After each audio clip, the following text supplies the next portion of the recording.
A Csemadok Nagymegyeri Alapszervezete február 8-án vasárnap tartotta meg évzáró, egyszer mint tisztújító tagsági gyűlését. A helyszín a művelődési központ volt. 8. februára v nedeľu sa konala výročná členská schôdza základnej organizácie Čemadok. Miestom podujatia bolo Mestské kultúrne stredisko. Kedves Zsuzsa, a meghívóban azt olvastam, hogy tisztújító ez a mai tanácskozás. Hát azért olyan gyorsan nem ment még el 4 esztendő, hogy tisztújító. Hát igen, a mai évzáró gyűlésünk tisztújító gyűlés. A 4 év nem telt el, az igaz, de a Csemadok új alapszabályzatában nincs választási időszak meghatározva. Tehát az alapszervezettől függ, hogy évente, 5 évente vagy akár 10 évente tart-e tisztújító választásokat. Tekintettel arra, hogy az ellenőrző bizottságunkban változások történtek, egyik tagunk elhalálozott, a másik tag kilépett, kérte felmentését a tisztség alól, tehát egy tagunk maradt a választási és az ellenőrző bizottság, ami viszont ellentmond az alapszabályzatnak. A vezetőségben az elmúlt 2 év alatt estek ki tagok, jöttek új tagok, most majd amint hallani fogják, 4 ismét új vezetőségi tag kerül bele, tehát én úgy gondoltam, hogy igaz, hogy csak 2 év múlt el, de a választásokat meg kell tartanunk. Az elnökre is vonatkozik ez? Igen, az elnökre is vonatkozik. Sokan kérdezték az elmúlt hetekben tőlem, mióta látták a meghívót, hogy miért kell választás. Hát ezt ugyanúgy elmondtam nekik. Hát az elnök személyére meg el kell, hogy mondjam, hogy 2 évvel ezelőtt, mikor elvállaltam ezt a tisztséget, én a vezetőségnek azt mondtam, hogy egyenlőre 1 évre vállalom, és utána majd visszatérünk. Hát tavaly ehhez nem tértünk vissza, és én úgy gondoltam, hogy ha eltelt 2 év, és esetleg a vezetőség úgy látja, hogy az én irányításom nem megfelelő, én szívesen teret adok egy újnak, egy fiatalnak, és esetleg más irányba lehet terelni a szervezet vezetését. De tekintettel arra, hogy sem a vezetőség, sem a tagság részéről nem volt más jelölt, így elfogadtam újból a jelölést az elnöki tisztségre, és ha most az évzárógyűlés megválaszt, akkor újból én leszek a szervezet elnöke. Hát ennek az eredményét mindenképpen megtudjuk. Térjünk vissza kicsit a múltba, az elmúlt esztendőről hadd beszéljünk egy picit, hiszen évzáró tagsági ülés, miben jeleskedett a szervezet, és miben nem, illetve kevésbé. Az elmúlt évben 24 rendezvényünk volt, plusz még hozzászámoljuk a vezetőségi üléseket, az előkészítő üléseket, tehát nem tétlenkedtünk. A már hagyományos történelmi megemlékezések, nem tudom, hogy soroljam-e, a március 15-e, október 6-a, a családdal kapcsolatos rendezvényeink, az anyák napja, a gyermeknap, a Mikulás nap, a Szent István napok rendezvényei nyáron, a májusfaállítás. Ezek mindazok a rendezvények, amiket tradicionálisan minden évben megrendezünk. Emellett voltak kiállításaink, amik nem voltak betervezve, például a dekupás kiállítás, voltak könyvbemutatóink, méghozzá 4 ebben az évben, ami igaz, hogy általánosan benne volt a programtervezetünkben, de az év közben kristályosodott ki, hogy milyen könyvbemutatókat fogunk megszervezni. Egy újdonságot elmondhatok, a Besnyei György kulturális napok keretén belül egy új programot iktattunk be, Besnyei György történelmi pályázat néven, amivel egyenlőre csak a helyi középiskolát, a gimnáziumot és kereskedelmi akadémiát szólítottuk meg.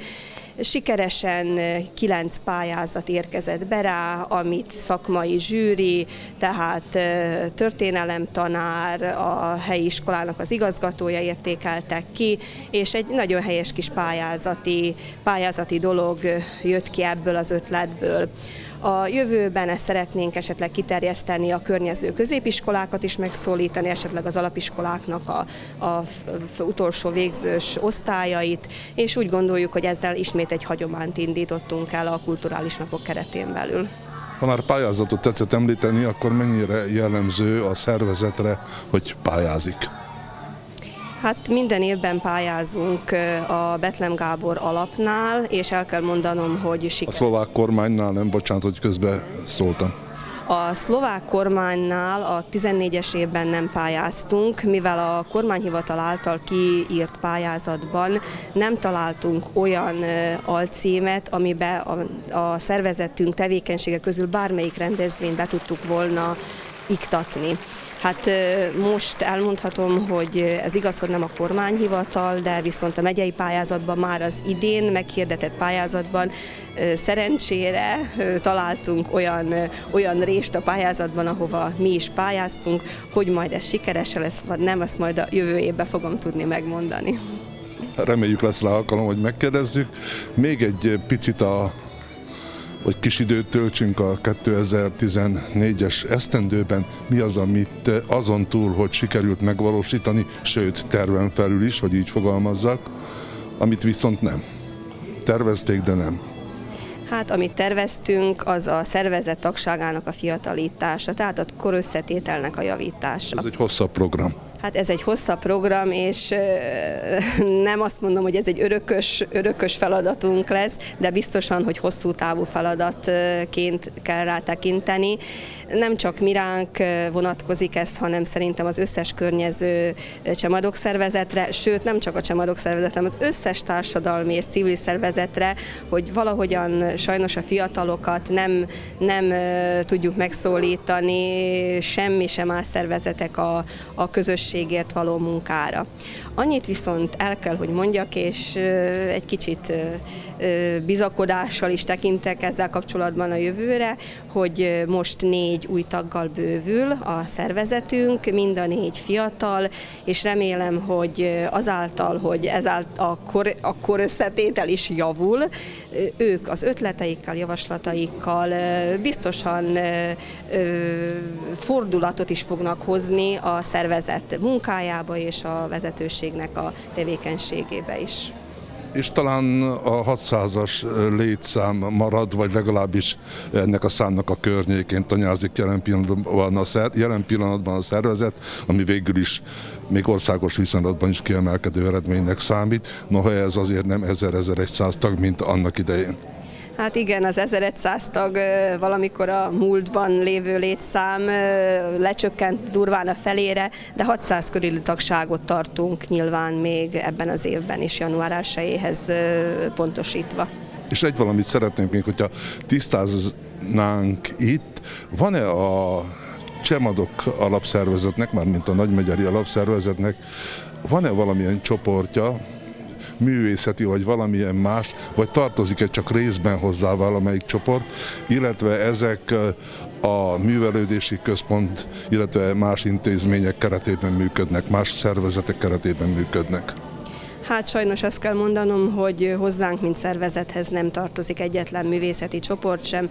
Annak idején, mint tudjuk, a Megyertánc Együttes, a Poloska Színház, a Bárdos Lajos Vegyeskar mind a Csemadok mellett alakult meg, de hogy milyen okoknálból kifolyólag, ezt nem tudom megmondani, mert akkor még nem is voltam a vezetőség tagja, amikor szétváltak a szervezettől.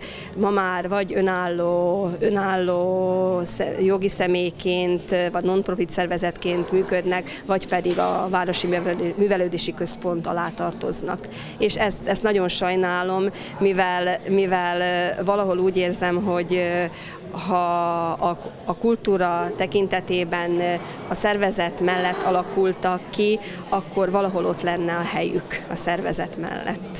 Na de nekem eszembe jut például a fotóklub, most nem akarom azt mondani, hogy esetleg működhetne néprajzosok csapata, és így tovább, tehát sorolni, de van itt egy fotóklub, amely, ha jól emlékszem, hallgatott az elmúlt esztendőben, vagy legalábbis nem virlogtak a vakuk. Hát igen, ezt nagyon jól tetszik látni, hogy a fotóklub a 2014-es évben bizony egy kicsit a tevékenységét szüntette, tehát nem volt semmilyen fajta aktivitása. A fotóklub vezetője nem jött felénk se kéréssel, se javaslattal, tehát Lehet, hogy mi is hibások voltunk, mert mi is megkereshettük volna őt, de a sok rendezvény mellett valahogy erre most nem jutott idő. De úgy, ahogyan ön tetszett említeni, biztosan lenne lehetőség arra, hogy akár egy néprajzi csoportot, vagy bármit elindítsunk, mert gondoltunk mi már esetleg néptánc csoporttól kezdve bármire, de itt van, működik a zeneiskolában, működik a művelődési központban, és nem biztos, hogy a mennyiség nem menne a minőségnek a rovására, a csoportoknak a létszámára való tekintettel is. Hát ez is elképzelhető, a másik pedig a tárgyilagosság kedvéért tegyük hozzá azt, hogy végül is a Csemadok ráállt már egy vonalra, ha így akarom magam kifejezni, amelyet visz és meglehetősen magabiztosan visz, hogyha 20-nál több a rendezvény egy esztendőben egy szervezetnél, azt hiszem az már dicsérendő. Én ezzel a magam részéről be is fejezem ezt a beszélgetést, de ha még hozzá tetszene fűzni valamit, örülnék neki. Még az előzőhöz térnék vissza egy gondolattal, hogy annak ellenére, hogy nem tartozik hozzánk egyetlen egy művészeti csoport sem, soha nem kaptunk visszautasítást, bármelyik csoportot is kértük meg a városban, amelyek működnek, legyen az gyerektánccsoport, felnőtt tánccsoport, énekkar, a nyugdíjasok éneklő csoportja. A rendezvényeinken kultúrműsort kellett biztosítani, mindig örömmel a rendelkezésünkre álltak, amit köszönök nekik így a tévén keresztül is. És hát egyfajta együttműködés is létezik a civil szervezetek között. Még egyszer megköszönöm szépen a beszélgetést, és hát sikeres tanácskozást kívánok. Én köszönöm a lehetőséget, és köszönöm szépen. Az évzáró tagsági gyűlést indító kulturális műsorban fellépett Dömény Dóra, az Apró Megyer Gyermeknéptánc Együttes és a Kismegyer szólótáncosai, valamint a Nyugdíjas Klub Kék ne felejtsd dalos köre. A tisztújító választások eredményeként továbbra is Bitter Zsuzsanna a Csemadok szervezet elnöke.